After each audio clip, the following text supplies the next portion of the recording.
हर हर गंगे हर हर महादेव राधे राधे। 13 फरवरी का दिन है और दोपहर का 1 बज चुका है। दोस्तों, आज मैं आप सभी के लिए महाकुंभ मेले की पूरी वीडियो बनाने वाला हूं। आखिर महाकुंभ मेला कैसे घूमे, कैसे पहुंचे त्रिवेणी संगम अपने परिवार के साथ, छोटे बच्चों के साथ, बुजुर्गों के साथ और अपने व्हीकल के साथ आने वाले हैं, तो आपको कहां कहां पार्किंग की सुविधा मिलने वाली है। आज की वीडियो में मैं आपको संपूर्ण जानकारी देने वाला हूं। यह वीडियो देखने के बाद आपको दूसरी वीडियो देखने की ज़रूरत नहीं पड़ेगी। तो जो भी श्रद्धालु छोटे बच्चे, बुजुर्ग लोगों के साथ या फिर अपने परिवार के साथ महाकुंभ यात्रा को प्लान कर रहे हैं, वो हमारा यह वीडियो अंत तक जरूर देखें, क्योंकि वीडियो के अंत में मैं कुछ ज़रूरी टिप्स देने वाला हूं। तो आइए सबसे पहले जान लेते हैं कि आप त्रिवेणी संगम तक कैसे पहुंचे। तो जो भी श्रद्धालु सूबेदारगंज, रामबाग रेलवे स्टेशन या फिर प्रयागराज जंक्शन रेलवे स्टेशन या फिर एयरपोर्ट की ओर से आने वाले हैं, वो सभी श्रद्धालु 14 रतन कथा द्वार गेट से एंट्री करने वाले हैं। बता दें कि इस गेट से प्रवेश करते ही आपको बिल्कुल सीधा आगे चलना है। 100 से 150 मीटर सीधा चलने के बाद आप इस चौराहे पर पहुंच जाएंगे, जहां आपके लेफ्ट साइड में नंदी द्वार रहेगा। बता दें कि शहर की ओर से आने वाले और वासुकी टेम्पल की ओर से आने वाले सभी यात्री नंदी द्वार से प्रवेश करेंगे। इसी चौराहे से आपको राइट टर्न लेना है। आप देख सकते हैं कि विदेशों से भी बहुत से सेनानी लगातार महाकुंभ में पहुंच रहे हैं और बहुत से यात्री फिलहाल अभी भी मुख्य त्रिवेणी संगम की ओर आगे बढ़ रहे हैं। पिछले दिनों की अपेक्षा श्रद्धालुओं की संख्या थोड़ी कम हुई है, परंतु लगातार अभी भी श्रद्धालु प्रयागराज महाकुंभ में पहुंच रहे हैं। आपको इसी रोड पर सीधा आगे चलते जाना है। करीब 250 से 300 मीटर चलने के बाद आप भी संगम द्वार तक पहुंच जाएंगे। बता दें कि यहां से मुख्य संगम की दूरी मात्र 200 मीटर रह जाती है। संगम द्वार से एंट्री करते ही आपको यहां पर बैरिकेड सिस्टम दिखाई देगा, जो कि श्रद्धालुओं को डाइवर्ट करने के लिए लगाया गया है। एक ओर से श्रद्धालु त्रिवेणी संगम की ओर आगे बढ़ रहे हैं, तो वहीं दूसरी ओर से श्रद्धालु महाकुंभ का स्नान करके वापस अपने अपने गंतव्यों की ओर लौट रहे हैं। इस स्थान पर आपको आर्म्ड फोर्सेस के जवान दिखाई देंगे। उस हादसे के बाद अब इस स्थान को सिर्फ आर्म्ड फोर्सेस के जवान ही हैंडल कर रहे हैं। आप देख सकते हैं श्रद्धालुओं की संख्या आज भी बहुत ज़्यादा है। अगर आप त्रिवेणी संगम की ओर जाते हैं तो आपको श्रद्धालुओं की संख्या अन्य घाटों की अपेक्षा थोड़ी ज़्यादा दिखाई देगी। दोस्तों, आपको इस स्थान पर विशेष ध्यान देना है। बैरिकेड सिस्टम से एंटर करते ही आपको आपके लेफ्ट साइड में आगे बढ़ना है। बता दें कि राइट साइड में माँ यमुना जी का तट बना हुआ है, जहाँ पर भी स्नान घाट बने हुए हैं, वहाँ पर भी बहुत से श्रद्धालु स्नान करते हैं। परंतु आपको त्रिवेणी संगम तक पहुँचने के लिए लेफ्ट साइड में ही आगे बढ़ना है। आपके लेफ्ट साइड में करीब 50 से 60 मीटर की दूरी पर त्रिवेणी संगम मौजूद है।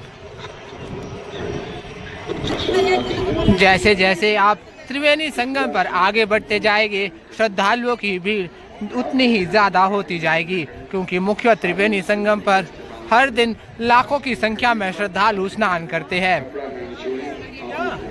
सुबह से ही 3 बजे से श्रद्धालु त्रिवेणी संगम पर पहुंच जाते हैं और लगातार श्रद्धालुओं की यह संख्या बरकरार रहती है।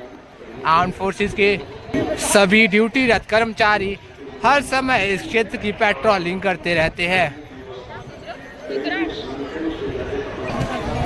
आप देख सकते हैं मुख्य संगम घाट के करीब श्रद्धालुओं की संख्या।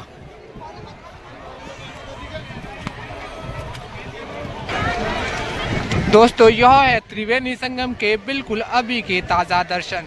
आप सभी घर बैठे ही इस दिव्य दर्शन के लाभ कर सकते हैं। बता दें कि महाकुंभ का यह पर्व पुण्यकारी, कल्याणकारी और मोक्ष प्रदान करने वाला है। शायद यही वजह के है कि हर दिन करोड़ों की संख्या में श्रद्धालु त्रिवेणी के इस पवित्र संगम पर पहुंच रहे हैं। बता दें कि इसी स्थान पर ही माघी पूर्णिमा और अन्य सभी अमृत स्नान हुए थे।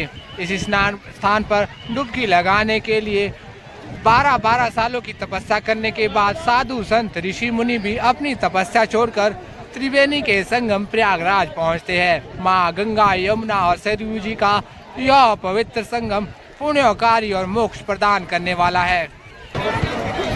बता दें कि आज से सभी श्रद्धालुओं के लिए बोट्स की सुविधा भी चालू हो चुकी है। अरेल घाट से लगातार त्रिवेणी संगम तक श्रद्धालु बोट्स में सवार होकर पहुंच रहे हैं।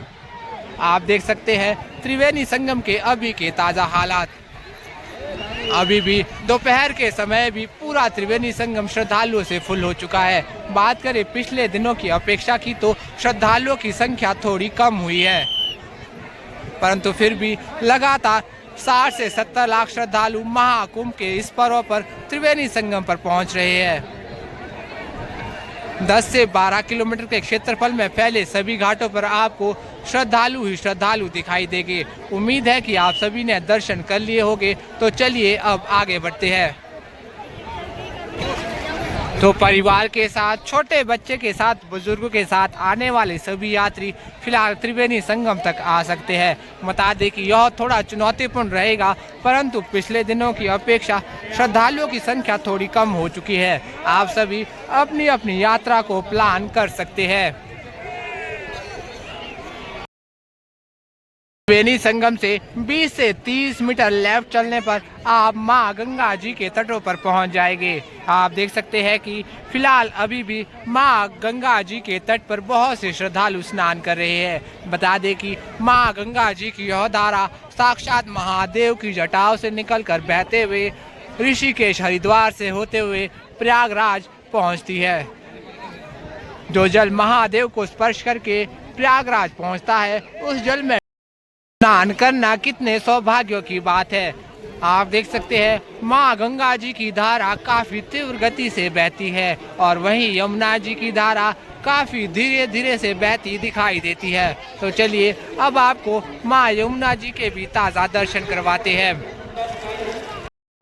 मुख्य संगम से राइट साइड यानी दाहिने ओर जाने से आप यमुना जी के तट पर पहुँच जाते हैं। समय मैं पहुंच चुका हूँ यमुना जी के पट्टी पर बने स्नान घाटों पर। आप देख सकते हैं कि यहाँ भी बहुत से श्रद्धालु स्नान कर रहे हैं। यहाँ से आप माँ यमुना जी के दिव्य दर्शनों का लाभ उठा सकते हैं।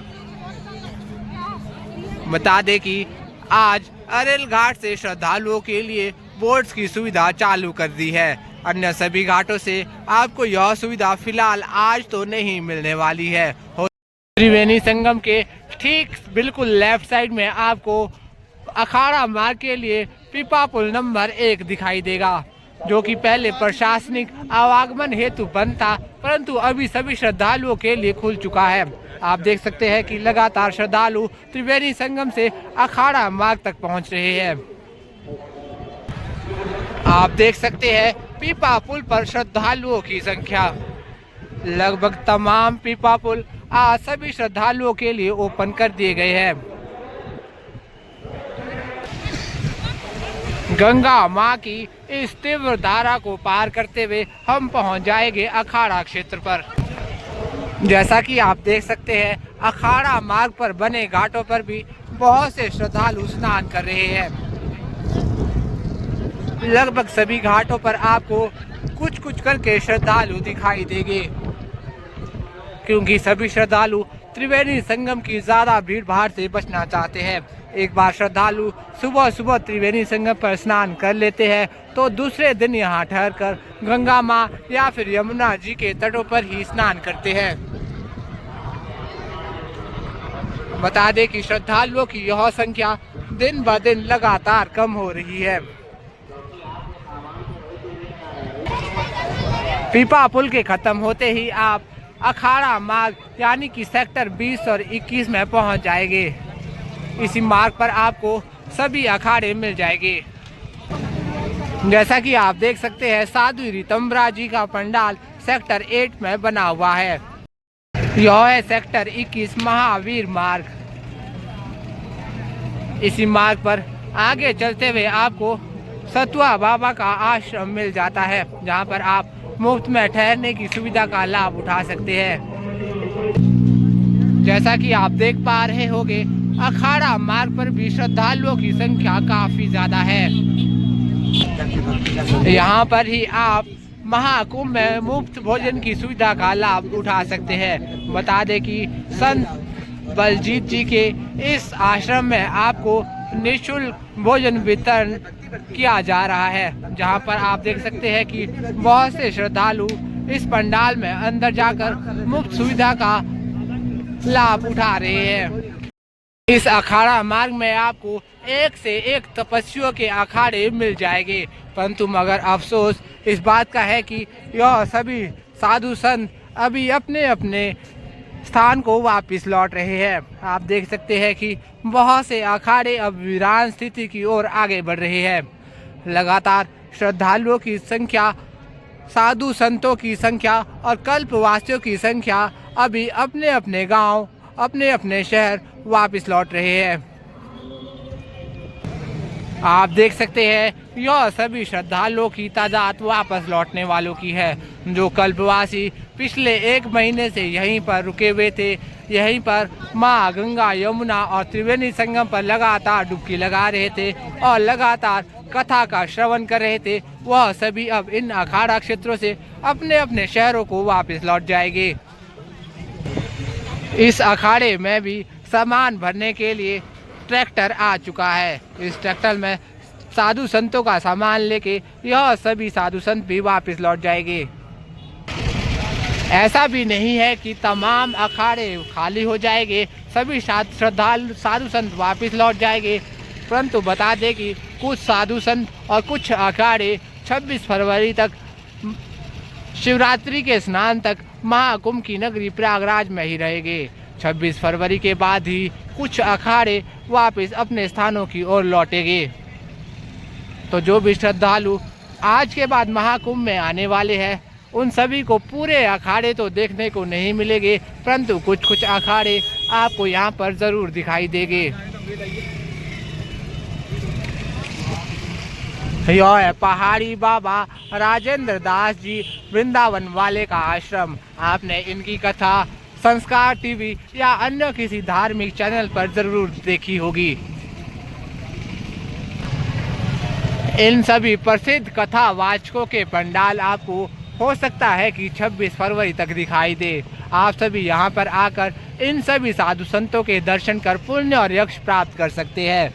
दोस्तों, यह थे आज के महाकुंभ प्रयागराज नगरी के पूरे दर्शन।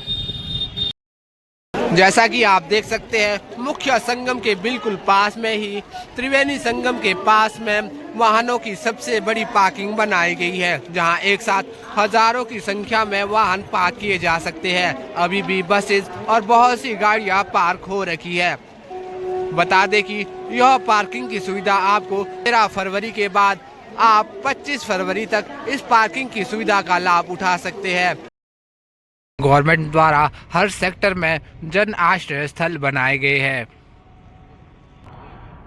जिसमें करीब 700 से भी ज़्यादा बेड लगे हैं। आप देख सकते हैं कि पूरी कंबल और तकिए की पूरी व्यवस्था है। बता दें इसके चार्जेस की तो यह आपको 100 रुपये पर बेड पड़ने वाला है। इन्हीं के पीछे ही नहाने के लिए बाथरूम भी बनाए गए हैं। बाथरूम के साथ साथ अटैच टॉयलेट भी है, जिसमें वेस्टर्न और इंडियन दोनों प्रकार की सीटें लगी है। आज के वीडियो में हमने आपको महाकुंभ के इस मेले के सभी क्षेत्र को दिखाने की थोड़ी सी कोशिश की है। उम्मीद है कि आप सभी ने दर्शन कर लिए होंगे। अगर फिर भी आपके कोई सवाल रह जाते हैं, आप हमें कमेंट में ज़रूर बताएं। हमारे इस चैनल पर आपको हर दिन प्रयागराज से महाकुंभ के ताज़ा दर्शन होते रहते हैं। अगर आप भी हमारे इस चैनल पर नए हैं, आपने हमारे चैनल को अभी तक सब्सक्राइब नहीं किया है तो सब्सक्राइब अवश्य कर ले और साथ ही बेल आइकन ज़रूर ऑन करें ताकि आप भी हर दिन महाकुंभ के ऐसे ही ताज़ा दर्शनों का लाभ उठा सके। वीडियो अच्छा लगे तो लाइक करें, कमेंट करें और अन्य लोगों के साथ शेयर ज़रूर करें ताकि अन्य लोग भी आज के महाकुंभ के दिव्य दर्शन कर पुण्य और यश प्राप्त कर सके। तो चलिए आज की इस वीडियो में बस इतना ही। जल्द मिलते हैं नेक्स्ट वीडियो में, तब तक अपना ख्याल रखिएगा। जय हिंद, जय भारत।